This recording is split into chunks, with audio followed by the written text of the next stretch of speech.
Bonjour à toi, la vie qui palpite. Bonjour à vous, chers alchimistes. Je suis ravie de vous retrouver.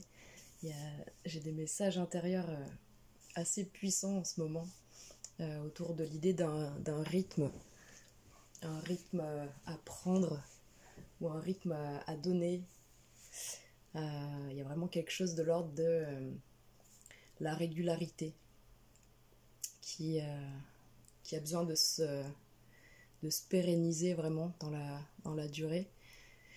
Et ce qui est assez agréable et intéressant de constater, c'est que finalement, ce rythme-là, et peut-être que certains d'entre vous pourront confirmer et voilà, valider cette sensation, c'est que le rythme, pour certains d'entre vous, il se prend facilement, c'est-à-dire que, comme je disais, c'est soit un rythme à prendre, soit un rythme à donner, qui est une idée soit de donner, soit de recevoir. Dans tous les cas, il y a une forme d'échange, c'est-à-dire que finalement, ce rythme qu'on est censé prendre, qu'on est censé trouver, on n'est pas censé le trouver tout seul, et il n'est pas censé arriver tout seul non plus.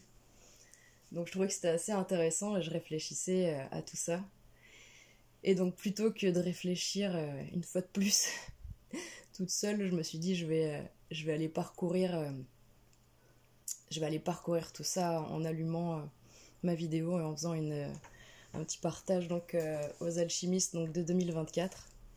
Je vous salue tous et donc ça me fait plaisir d'aller faire ce petit tour avec vous, puisque finalement ce fameux rythme, à l'époque où on avait encore le calendrier Maya, et là je vous invite à aller voir la vidéo donc sur le calendrier Maya, qui vous enverra sur le lien pour aller visionner cette vidéo.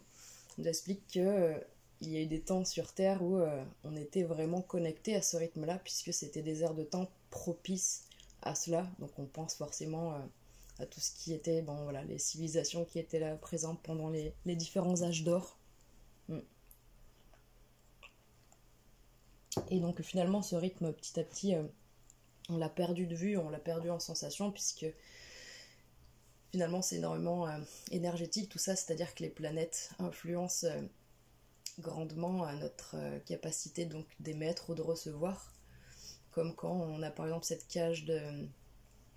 Comment c'est, vous savez, cette cage de... J'ai perdu le... J'ai eu l'image de cette cage... Comment ça s'appelle, une cage qui empêche les... Ah, il y en a qui ont trouvé déjà. Qui empêche les certaines ondes de passer. Voilà, la plupart des ondes de passer d'ailleurs. Donc du coup, c'est un petit peu comme ça dans la vie à grande échelle finalement. C'est très intéressant de voir que on peut être des fois complètement déconnecté de ce fameux rythme, et qu'il il y a des temps où c'était plus simple de percevoir ce rythme-là, et donc aujourd'hui c'est intéressant d'aller faire un tour finalement d'horizon de ces archétypes qu'on a autour de nous, c'est-à-dire comment aujourd'hui on peut fonctionner pour retrouver un rythme, tout simplement avec les choses les plus simples qu'on a, notamment les jours de la semaine.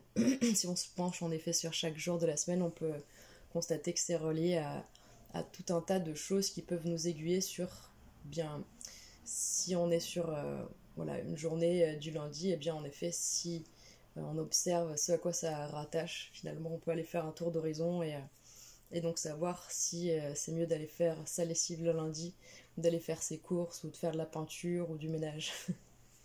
Donc c'est intéressant. Et puis du coup finalement peut-être que cette vidéo elle pourra parler donc aux curieux qui ont envie de faire une petite balade et passer un moment agréable et chaleureux, convivial et ludique à la fois. Et ça parlera aussi à ceux peut-être qui, ayant traversé des périodes compliquées, ont du mal à vraiment reprendre un rythme qui leur convient véritablement. Et donc du coup là c'est quelque chose qui pourrait vous inspirer selon votre degré d'intérêt. Donc on peut aller se promener, ce qu'on va faire c'est qu'on va pouvoir aller se promener un petit peu, on va aller se promener donc du coup avec les jours de la semaine, et donc on va commencer par le lundi. Donc ces fameuses planètes ou ces fameux luminaires, donc la lune et le soleil, sont toujours rattachés à un métal, à une note de musique, à une pierre, Et donc du coup on va commencer par regarder un petit peu tout ça. Donc la lune, c'est le métal l'argent, c'est la note de musique le do et la pierre l'améthyste. Et ensuite, donc, on a le dimanche, donc je le prends à l'envers parce que donc dimanche, lundi, si vous voulez, je vais vous rappeler, donc du coup, cette vidéo, je vais vous le remettre à l'écran tout de suite.